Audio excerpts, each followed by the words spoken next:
Hello everyone. Today's video is something a little bit different. It's not scripted, it's not even really planned. It's just a sort of impulsive idea I had, and now you're watching it. Lucky you. So let me explain. I was recently filming at Shenfield and I needed to get to Plaistow. And I figured the easiest way to do that would be to get the Liberty Line. I mean, it's basically what the Liberty Line is for these days.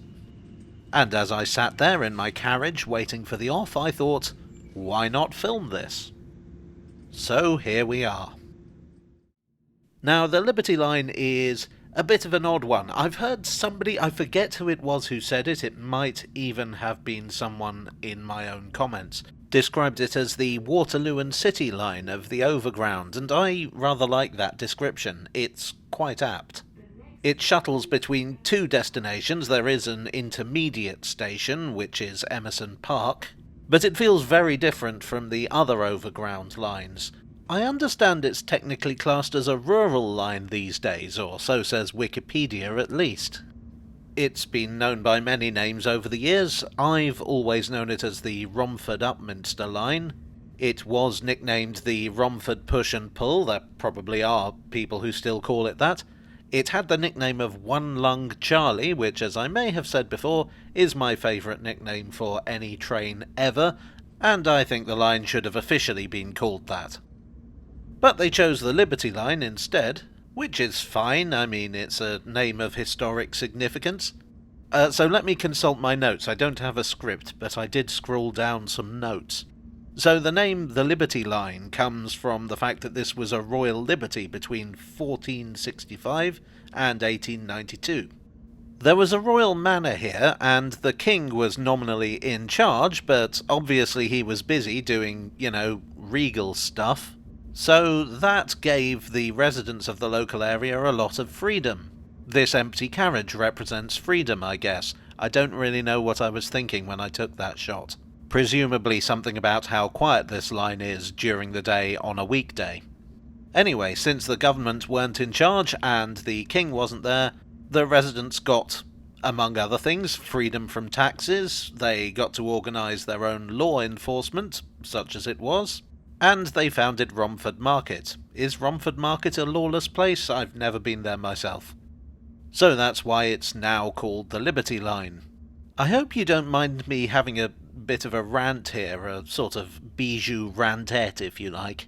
But whenever I do a video talking about the Overground these days and I use the new names for the lines, I get people complaining about it in the comments section. And I know some people don't like the new names for the lines, but the fact of the matter is that is what they're called, and I am going to use those names because that's what's on the maps, that's what's on the signs. Anybody not familiar with London's rail network has a universal point of reference. I mean, I could use unofficial names or nicknames, or even, as one person demanded I do, simply refer to every line as just the Overground. But it's just easier to use the official name. Anyway, rant over. Look out for the foot crossing at the bottom of the screen there. Now, hold on, I'll cut in a shot from the last time I visited this line.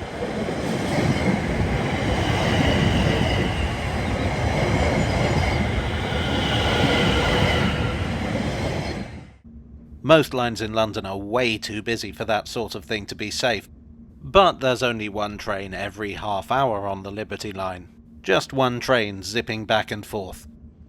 There's a few foot crossings on the tram, and there's one at Angerstein Wharf on the Greenwich Peninsula. But otherwise I think that's it. Oh hey look, there's the reflection of my fingers. Great job lad, some real professionalism there.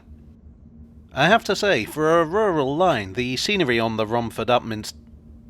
There you go, I nearly said it myself. The scenery on the Liberty Line, he said, derailing his own argument, is not the most inspiring I've ever seen.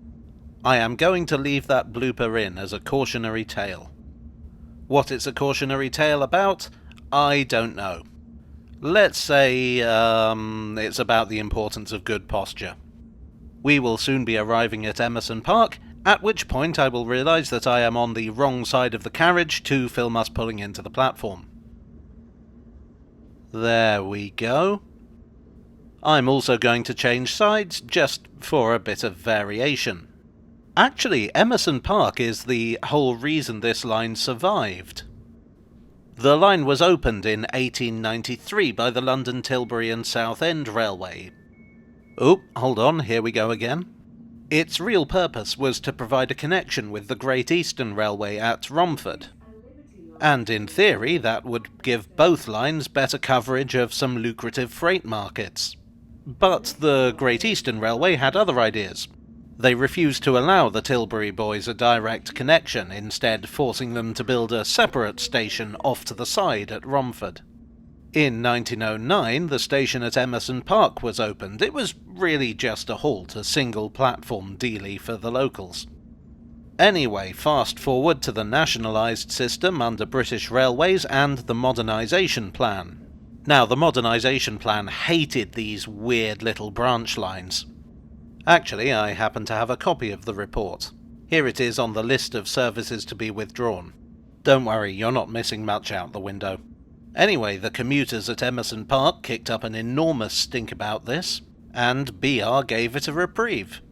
Oh hey, did you see the fellas on the embankment there taking care of the vegetation? None of that railway children falling tree nonsense on this line, no siree.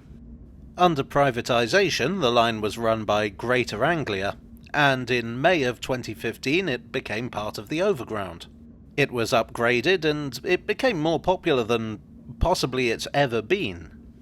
Another of my regular rants is that when it comes to investment in railways, it really doesn't pay to do half a job, and I think the Overground illustrates that.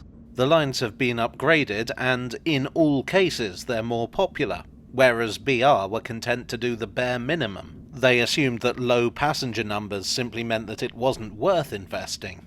I say, ignore the naysayers, pay for the best railway you possibly can, and I guarantee that you will be rewarded with more commuters, happier commuters, cleaner air, clearer roads, and economic stimulus for the area served by the railway.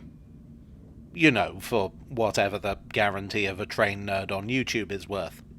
All I'm saying is the statistics bear me out time and time again. It occurs to me that 1. We are approaching Upminster and we will soon be joining the TfL and C2C lines. Here you go. But also this means that May 2025 marks the 10th anniversary of the Liberty Line being part of the Overground. So even though I'm making this in April, I guess I will be releasing it in May in order to mark this milestone, such as it is. Anyway, we are nearing Upminster and the end of our journey, which sort of illustrates just how short this line is. I mean, we've travelled from end to end. I have shown you the entirety of the journey. The only bit I cut out was about 20 seconds at Emerson Park. Yet this is not a long video at all. Still, it is a very useful little connection, as many commuters have found. We're now pulling into the little platform at Upminster. I hope you've enjoyed this short journey along the shortest of the Overground lines. For the sake of completism, we'll keep looking out of the window until the train comes to a complete stop. Which is taking longer than I thought it would. Oh, come on, this is ridiculous. Okay, here we are. End of the line. As always, I hope you enjoyed today's video. If you did, please do leave a like, and you may wish to subscribe for more. As I said at the beginning, this video is a little bit of an experiment. I find one of the most relaxing things you can do is stare out of a train window, and I thought maybe it would be a good concept for a video. The opportunity presented itself to put the idea into action, and that's what you're watching. If you did enjoy it, let me know, and maybe I'll do more like this. I can think of a few journeys that might be interesting to do. As always, I would like to thank my kind contributors on Ko-fi, on Patreon, and here on YouTube for your generous support. You are the enactment to my idea. And I will see you all again very soon. Cheerio.